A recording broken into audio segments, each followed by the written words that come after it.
Hey everybody, what's going on? And welcome to Guns N' Roses Central. And we've got some Steven Adler news for you guys today, as well as a bunch of other news, including Slash selling a bunch of his memorabilia. But let's get started with the Steven Adler news. So he was on Jonesy's Jukebox, which is on 95 KLOS in Los Angeles. If you guys have watched a lot of my videos, then you'd know that I've mentioned this radio station a number of times, as well as the radio show. So Steven Adler was talking about Dave Grohl's mom's new book. So she's got a new book out about what it was like raising a rock star, and it's called From Cradle to Stage: Stories from Mothers Who Rocked and Raised Rock Stars. So he said in the interview, "Yes, I can't wait to read the book because I love Dave Grohl. He's my idol besides Freddie Mercury. Dave Grohl rules. He went from the biggest band in the world to putting an even bigger band in the world together. He does everything. He does that TV show about Sound City." Adler later added, "He's brilliant. I hope I get to meet him one day, and I would love to play on that board that he took from Sound City. I'd like to record on that." He also said, "Me and you, Steve," referring to Steve Jones. "Me and you on that Sound City board at Dave Grohl's house. Dave, we're coming over, me and Steve Jones. Is that cool? We'll see you shortly." Now, I'm a huge Dave Grohl fan. I love Nirvana and I love Foo Fighters. At one point, I was going to start a Foo Fighters channel, but because of my limited time, I don't really have a chance to do that. Let's go on to our next piece of news. So we've got some news about Todd Currents. So if you guys don't know, Todd Currents plays in Slash's band with Miles Kennedy. He's a great bass player and he's a great vocalist too. He does a great cover of Welcome to the Jungle. Probably the best version you can find is from 2012 in Brazil, I think, with Slash's band. And he was actually playing with a 14-year-old guitar player, and they were actually performing some Guns N' Roses together. So they actually played November Rain together, and I've linked to the actual video for you guys to go check out. This was actually in Nashville back on May 8th, so you guys can go check it out and let me know what your guys' thoughts are.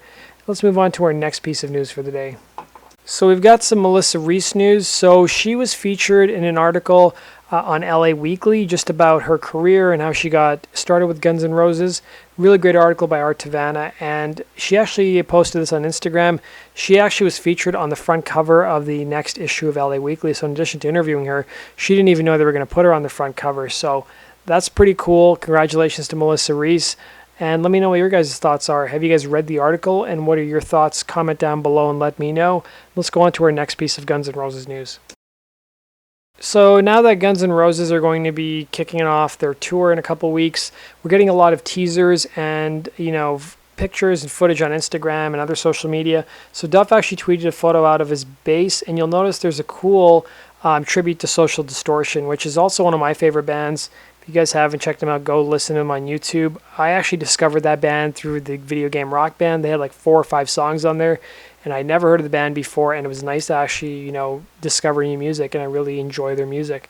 And then finally, let's talk about the actual Slash news for the day. So Slash tweeted this out, and we already talked about it before, but he just wanted to remind you guys that he's going to be playing at the Beastly Ball, which is at the LA Zoo, and it's just a fundraiser that he's going to be performing at, and you can still purchase tickets to it.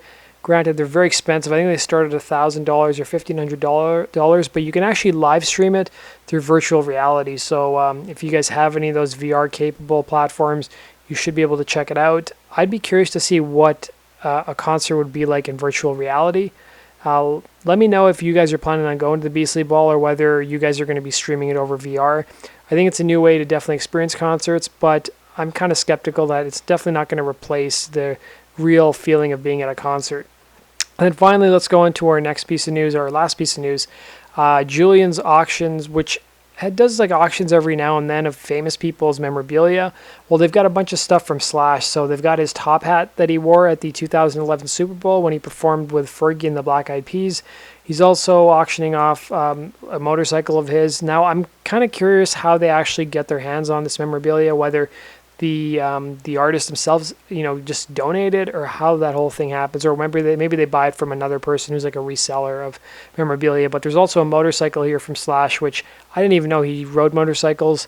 There's also a guitar, as well as some jewelry that Slash wore, and even one of Steven Adler's platinum albums is up for sale as well. Now, these are pretty pricey, a lot of these items. I think the most reasonably priced thing was the actual jewelry that Slash wore, which didn't seem too expensive. I thought it would be a lot more expensive than it was. But let me know what your guys' thoughts are. Which of the memorabilia seems the coolest to you? Comment down below and let me know. And that does it for today's Guns N' Roses news. Thanks for watching, guys, and have yourself a good day. Take care.